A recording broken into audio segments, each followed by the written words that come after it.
On August 11th, 2020, former Vice President Joe Biden, the Democratic nominee for the presidency, announced his running mate to be California Senator Kamala Harris. If the Biden-Harris ticket is successful, Harris will make history in several ways. Besides being the first black vice president, the first Asian American vice president, and the first person of color to be a VP, Harris would also become the first woman to hold the office. 57 countries around the world have been led by female heads of state. The US is not one of them. Not once have Americans elected a president or a vice president who was female, but many women have gotten close to the job. In this video, I'll take a closer look at the history of women in the race for the American presidency, at the most successful campaigns to put a woman in office, including Hillary Clinton's historic victory in the 2016 Democratic nomination, and at the now three, women who have received a major party nomination for the vice presidency. Hello and welcome to That Is Interesting. I'm your host Carter. Today, America's long and difficult quest to elect a female president. Like in all my videos, I will try my best to keep my personal political views from making this video biased towards either major political party. With that being said, the idea that women are as qualified as men to lead the country should not fall across partisan lines, and indeed both parties have seen major female contenders for the country's highest office, and have both nominated a woman for the vice presidency. In a country where women couldn't even vote until 1920, a woman in office would be a major step forward in the fight for gender equality. I will also limit the focus mostly to candidates who ran for the nomination of the Democratic or Republican parties, and received at least 100,000 votes in the primaries, as there is a long list of women who have run on America's many minor political parties, the most successful of whom was Jill Stein, who received nearly 1.5 million votes as the Green Party nominee in 2016. This will also leave out candidates who primarily ran for president as a joke, such as Gracie Allen, a famed comedian who racked up 42,000 votes in the 1940 election as the nominee of the Surprise Party, a stunt that seems eerily reminiscent of Kanye West's own 2020 campaign under the banner of the Birthday Party. The first woman to ever run for president in the US was Victoria Woodhull, the only third-party candidate I'll be discussing in this video. Woodhull ran in 1872, a full 48 years before women had the right to vote in America. Interestingly, even though women couldn't vote when Woodhull ran for president, there isn't really a consensus on whether the Constitution prevented women from running for president, and historians are divided on the topic. Regardless, Woodhull, a leading proponent of women's suffrage, the first woman to open a Wall Street firm, as well as one of the first to operate a newspaper in the US, ran anyway. However, Woodhull was not considered a major contender for several reasons. Despite being a prominent voice for giving women the right to vote, Woodhull was running on the ticket of a third party, called the Equal Rights Party, and just like today, the Democratic and Republican parties dominated the political scene in America, making it incredibly difficult for a third-party candidate to make an impact. On top of that, her running mate was supposedly famed abolitionist and civil rights activist Frederick Douglass. Douglass, however, supported the Republican incumbent, President Ulysses S. Grant, and campaigned for his re-election, never accepting the nomination to be on a ticket with Woodhull. She was also too young to legally be elected president, and would have turned 35, the minimum age required to hold the office, 7 months after she would have been inaugurated. Finally, women, the constituency that would have given her the best chance at winning the presidency, were at the time prevented from voting, and Woodhull herself was arrested just before Election Day for discussing an affair in her newspaper. In the end, she received very few popular votes and no electoral votes. The first major female contender for the presidency was Margaret Chase Smith. Smith, who was born and raised in rural Maine, got her first taste of politics when her husband Clyde was elected to one of Maine's 3 seats in the House of Representatives. Clyde Smith was elected to the House for a second term, but he died in office, leaving an opening for a seat to be filled by a special election. Margaret ran as a Republican for the seat that Clyde had filled, and went on to win re-election by a 30% margin. Smith was incredibly popular, and always won re-election to the House with at least 60% of the vote. In 1948, she decided to run for the Senate. In the Republican primary, she took on the incumbent governor, Horace Hildreth, as well as a governor who'd served before Hildreth, Sumner Sewall. Smith, however, won the primary in a landslide. In fact, if you were to combine the votes of all of Smith's opponents, she still would have emerged victorious. The general election was no different, with Smith carrying a stunning 71% of the vote, becoming the first woman to serve in both the House and the Senate. Smith was an influential senator, and became one of the staunchest critics of Senator Joe McCarthy, attacking him in his demagoguery in a famous speech called the Declaration of Conscience. A moderate, she developed her own independent style of politics, and frequently broke with the Republican Party. In 1964, she decided to run for president. Smith didn't win any of the primaries, but she received over 227,000 votes, the most of any Republican woman in a presidential primary to this day. She lost to Arizona Senator Barry Goldwater, who went on to lose in a landslide to incumbent President Lyndon Johnson. Smith went on to serve in the Senate until 1973, and was the longest-serving female senator until she was surpassed in 2011. Just 8 years later, New York Congresswoman Shirley Chisholm made history as the first major black candidate for the presidency, and the first woman to be a real contender for the Democratic nomination. Chisholm's parents were immigrants from Barbados, who moved to New York City, where Shirley was born. A volunteer, activist, and expert on education, Chisholm ran in 1965 for the New York State Assembly and won in a landslide. Just 4 years later, she ran for the House of Representatives as a Democrat, winning in yet another landslide, defeating James Farmer, an influential civil rights leader who was expected to win, and becoming the first black woman to serve in Congress. Chisholm focused on feeding the poor and making sure children had enough to eat. In 1971, Chisholm became one of the founders of the Congressional Black Caucus, and just a year later decided to run for the Democratic nomination for president. Never before had there been a major black candidate for the presidency, and only once had there been a major female candidate for the office. Chisholm became the first woman to ever be in a presidential debate, and won the New Jersey primary, becoming one of just 2 women so far to have won a state in a primary, the other being Hillary Clinton. Overall, Chisholm received over 430,000 votes, losing to South Dakota Senator George McGovern, who was defeated by incumbent President Richard Nixon. In 2015, 10 years after her death, President Obama gave Chisholm the Presidential Medal of Freedom. Her legacy is still alive today. Kamala Harris, the first black woman to be on a major party ticket, harkened back to Chisholm in her own 2020 campaign for the Democratic nomination, and counts her as an inspiration to her own political career. The first woman to ever be on a major party ticket was Geraldine Ferraro, who ran as Walter Mondale's running mate in 1984. Like Chisholm, she was a daughter of an immigrant who grew up in New York and went on to serve in the House of Representatives. Ferraro was raised in an Italian-American family in New York City, and became a teacher and then a lawyer.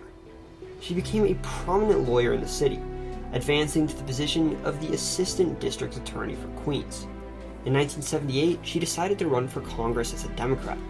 Ferraro was victorious, but got into trouble over illegal campaign donations from her husband, real estate developer John Zaccaro. She quickly became a prominent member of the House, and served as a deputy chair in the unsuccessful 1980 re-election campaign of President Jimmy Carter and Vice President Walter Mondale. And in 1981, Ferraro succeeded Shirley Chisholm as vice chair of the House Democratic Caucus. In 1984, Walter Mondale, who'd served as Minnesota Senator and then Vice President, was running a difficult campaign against popular incumbent President Ronald Reagan. He was trailing Reagan and needed a running mate who would excite voters and give his campaign momentum. So Mondale decided to make history, picking Ferraro, who became the first woman to ever be on a major party ticket. Ferraro did just that, giving an inspiring speech at the Democratic Convention and attracting lots of media attention, bringing Mondale neck and neck with Reagan. However, questions about her husband's finances brought Ferraro negative coverage, and she often faced attacks that many deemed as sexist. In the end, the choice of Ferraro did little to improve Mondale's long-shot bid to defeat Reagan. The pair won just Washington, D.C., and Mondale's home state of Minnesota, in one of the largest landslide losses in American history. Despite her defeat, she paved the way for others as the first woman on a major party ticket. In fact, the 9 elections since Ferraro ran for vice president, 3 have included a woman on the ticket. 2004 saw the presidential campaign of Carol Moseley Braun, the first black woman to ever serve in the U.S. Senate. Moseley Braun grew up in Chicago and served for 4 years as a prosecutor before being elected to the Illinois State House of Representatives, where her liberal stance on many issues led to her being known as the conscience of the House. In 1992, Moseley Braun decided to challenge incumbent Senator Alan Dixon in the Democratic primary. In a major upset, she defeated Dixon and went on to beat her Republican opponent, the first time that a black woman was ever elected to the Senate. Just like in the Illinois House, Moseley Braun was a liberal voice in the Senate and held many views that were unpopular at the time but are today common among Democratic politicians. After serving 1 term, Moseley Braun lost re-election to Peter Fitzgerald, but just 6 years later, her seat would be won by the second black senator in Illinois' history, future President Barack Obama. In 1999, she was appointed the ambassador to both New Zealand and Samoa, and in 2004 decided to run for president. However, her presidential campaign would never really take off. She received just over 100,000 votes in the primaries and lost to Massachusetts Senator John Kerry, who was narrowly defeated by incumbent President George W. Bush. She went on to run for mayor of Chicago in 2011 and was a major contender, but ended up losing to President Obama's chief of staff, Rahm Emanuel. 2008 was a historic year for female candidates. Hillary Clinton came within 0.1% of winning the Democratic primary, and Sarah Palin became the second woman ever nominated for the vice presidency, and the first by the Republican Party. Clinton, born Hillary Rodham, grew up in a conservative family in Chicago and volunteered for Richard Nixon and Barry Goldwater. In college, however, Rodham became more moderate, and disenchanted with Nixon's views in the Vietnam War and the Civil Rights Movement, joined the Democratic Party. Rodham advised the House of Representatives on whether or not to impeach President Richard Nixon before moving to Arkansas with her boyfriend Bill Clinton, also an aspiring politician, where she became a university professor. The two married in 1975, and a year later, Bill was elected Arkansas's Attorney General. He saw a quick rise to prominence. Just 2 years after becoming Arkansas's Attorney General, the 32-year-old politician was elected the state's governor. In 1980, Bill lost re-election, but won again just 2 years later. Unknown on the national stage, he won a surprise victory in the 1992 Democratic presidential primaries, and went on to defeat incumbent President George H.W. Bush. As First Lady, Hillary Clinton had a very visible role within the administration, significantly more so than the wives of previous presidents. She traveled and gave speeches internationally on a regular basis, and was placed in charge of the administration's plan to reform healthcare. The healthcare plan Hillary created ultimately did not pass, but it cemented her in the public mind as not only the president's wife, but a formidable politician in her own right. In 2000, with Bill soon to be out of the White House, Hillary ran to be senator from New York, despite never having lived in the state. She was victorious, and went on to hold the seat for the next 8 years. After winning re-election in 2006, she announced her candidacy for president.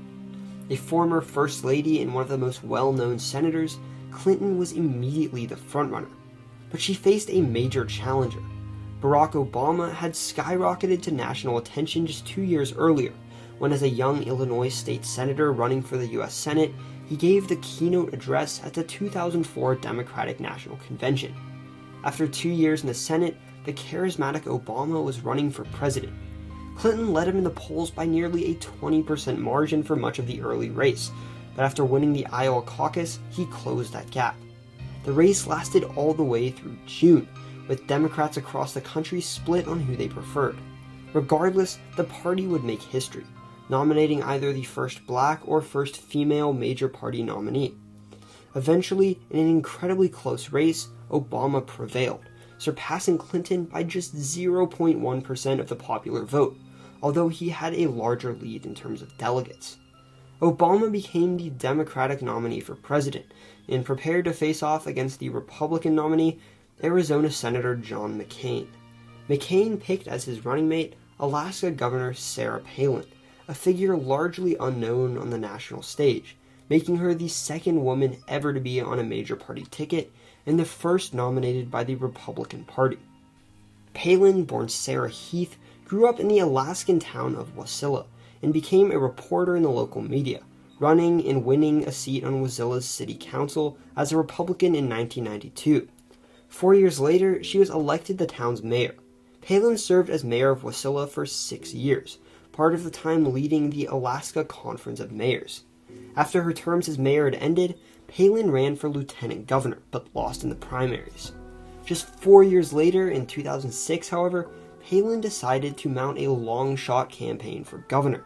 Palin would be running in the primaries against the incumbent Republican governor, Frank Murkowski, who previously had been a long-time senator. But Palin was successful and went on to face off against another governor in the general election, Tony Knowles, who'd been governor before Murkowski. But Palin beat Knowles as well and became Alaska's first female governor.